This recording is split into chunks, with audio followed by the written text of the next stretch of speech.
വലിയ 2 നിലയുള്ള വീട് പണിയുമ്പോ വീടിന്റെ മുന്നിൽ മാഷാ അല്ലാഹ് എഴുതി വെച്ചിരിക്കുക. എന്തിനാ മാഷാ അല്ലാഹ് എഴുതണേ?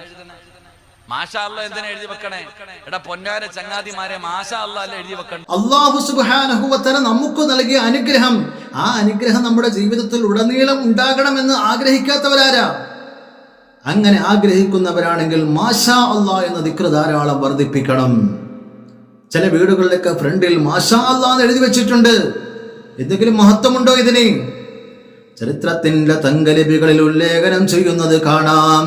തർത്തീബുൽ മദാരിക് എന്ന ഗ്രന്ഥം മഹാനായ ഖാദി ഇയാദ് തങ്ങളുടെ ഗ്രന്ഥമാണ്. ആ ഗ്രന്ഥത്തിൽ കാണാം ബാബി മാലിക്കിൻ, മഹാനായ മാലിക് റളിയല്ലാഹു തആലയുടെ വീട്ടിന്റെ മുമ്പിൽ മക്തൂബൻ മാഷാ അല്ലാഹ്, വീട്ടിന്റെ ഫ്രണ്ടിൽ മാഷാ അല്ലാഹ് എഴുതി വെച്ചിരിക്കുന്നു. ഫഖീല ലഹു, മഹാനവരോട് തന്നെ ചോദിച്ചു, എന്തേ തങ്ങളെ ഇങ്ങനെ? ഫീദാലിക്, ഇതിന് എന്തെങ്കിലും ആധികാരികതയുണ്ടോ? അപ്പൊ മഹാനവരുകൾ പറഞ്ഞത് അള്ളാഹു പറഞ്ഞിട്ടാണ് ചെയ്തത്. അള്ളാഹു ഇവിടെ പറഞ്ഞു, സൂറത്തുൽ കഹ്ഫിലൂടെ പറഞ്ഞു, വലൗലാ ഇദ് ദഖൽത ജന്നതക ഖുൽത മാഷാ അല്ലാഹ്. നീ നിന്റെ വീട്ടിൽ കയറുമ്പം, നീ നിന്റെ പൂന്തോട്ടത്തിൽ കയറുമ്പം, നീ നിന്റെ കൃഷിസ്ഥലത്ത് കയറുമ്പം ഖുൽത മാഷാ അല്ലാഹ്, നീ മാഷാ അല്ലാഹ് പറഞ്ഞിട്ടായിരുന്നോ എന്ന് അള്ളാഹു ചോദിക്കുന്നുണ്ട്. അതുകൊണ്ടാണ് ഞാൻ എഴുതി വെച്ചത് എന്ന് മഹാനായ മാലിക് റളിയല്ലാഹു അൻഹുവിന്റെ മറുപടി. അതുപോലെ തന്നെ ഹഫ്സ് ബിൻ മൈസറ എന്ന പണ്ഡിതൻ അവിടെന്ന് പറയുന്നു, റഅയ്തു അലാ ബാബി വഹബ് ബിൻ മുനബ്ബഹ്, വഹബ് ബിൻ മുനബ്ബഹ് തങ്ങളുടെ വീട്ടിന്റെ ഫ്രണ്ട് ഭാഗത്ത് എഴുതി വെച്ചിട്ടുണ്ട് മാഷാ അല്ലാഹ് എന്ന് എഴുതി വെച്ചത് കണ്ടപ്പോൾ ഞാൻ ചോദിച്ചു, എന്തേ തങ്ങളെ ഇങ്ങനെ? അപ്പോഴും മഹാനവറുകൾ പറഞ്ഞത്, ലൗലാ ഇദ് ദഖൽത ജന്നതക ഖുൽത മാഷാ അല്ലാഹ് എന്ന് അല്ലാഹു സൂറത്തുൽ കഹ്ഫിലൂടെ ചോദിച്ച ആധികാരികത, അതാണ് എനിക്കുമുള്ള തെളിവെന്ന് മഹാനായ വഹബ് ബിൻ മുനബ്ബഹ് തങ്ങൾ പറഞ്ഞത്. മഹാനായ ഇമാം സുയൂത്തി തന്റെ ദുർറുൽ മൻസൂർ എന്ന ലോക പ്രശസ്ത തഫ്സീറിൽ രേഖപ്പെടുത്തുകയാണ്.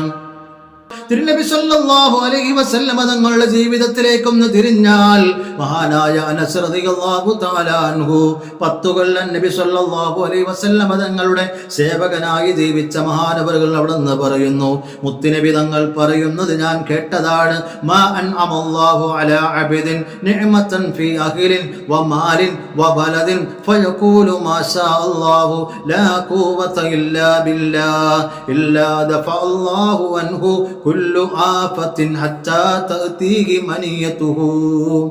അവനിലേക്ക് വിധിച്ച സകല വിപത്തുകളും തട്ടിക്കളയാൻ ഉതകുന്നതാണ് മാഷാ അല്ലാഹ് എന്നുള്ള എഴുത്ത്.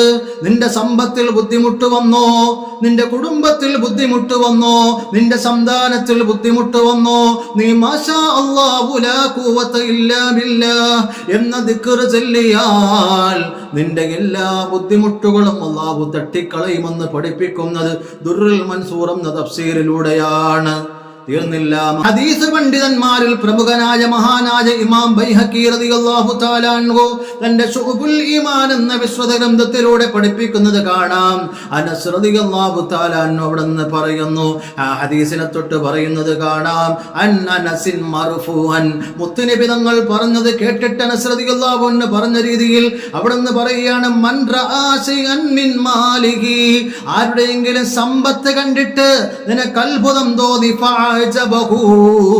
നിനക്ക് അത്ഭുതം തോന്നി, എന്തെങ്കിലുമൊക്കെ കാര്യങ്ങൾ നിനക്ക് അത്ഭുതം തോന്നി, അങ്ങനെയുള്ളൊരു കാര്യം കണ്ടാൽ ഫഖാല മാഷാ അല്ലാഹു ലാ ഖുവത ഇല്ലാ ബില്ലാഹ് എന്ന രീതിയിൽ ദിക്ർ നീ ചൊല്ലിയാൽ ലം യുസിബ് ദാലികൽ മാൽ, ആ സമ്പത്തിൽ എത്തൂല ആഫത്തുൻ, ഒരു ആപത്തും അബദാ, ഒരിക്കലും ഒരു ആപത്തും എത്തുകയില്ല എന്ന് ഹബീബായ മുഹമ്മദുർ റസൂലുള്ളാഹി സ്വല്ലല്ലാഹു അലൈഹി വസല്ലം. മാഷാ അല്ലാഹ് ഇടുന്നതിന് മഹത്വമുണ്ട്. ആ മഹത്വമുള്ളത് കൊണ്ടാണ് മുസ്ലിമീങ്ങളുടെ വീടിന്റെ ഫ്രണ്ടുകളിൽ ചില പുതിയ വീടുകളിലുമൊക്കെ എഴുതി വെക്കുന്നത്. അത് ബർക്കത്ത് കിട്ടാനാണ്, കണ്ണേറ് തട്ടിക്കളയാനാണ്, ബുദ്ധിമുട്ടുകൾ ഉണ്ടാകാതിരിക്കാനാണ്, അല്ലാതെ വെറുതെ നിസ്സാരമായി ചെയ്യുന്നതേ അല്ല. അത് നമ്മൾ മനസ്സിലാക്കണം. ചില ആളുകളൊക്കെ വിമർശിക്കലുണ്ട്, എന്തിനാ മാഷാ അല്ലാഹ് ഇടുന്നത്?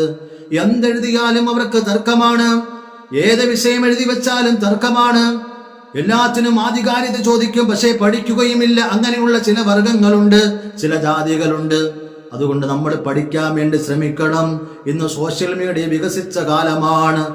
കിട്ടുന്നതെല്ലാം ഒന്ന് സോഷ്യൽ മീഡിയയിൽ തള്ളിയിട്ട് വിമർശിക്കാൻ വേണ്ടി നിൽക്കരുത്. നേരെ മറിച്ച് ഇസ്ലാമിനെ പഠിച്ചിട്ട് നേരായ ശൈലിയിൽ പരിശുദ്ധ ഇസ്ലാമിനെ ഉൾക്കൊള്ളാൻ വേണ്ടി ശ്രമിക്കണം. അള്ളാഹു നമുക്ക് തൗഫീഖ് നൽകട്ടെ.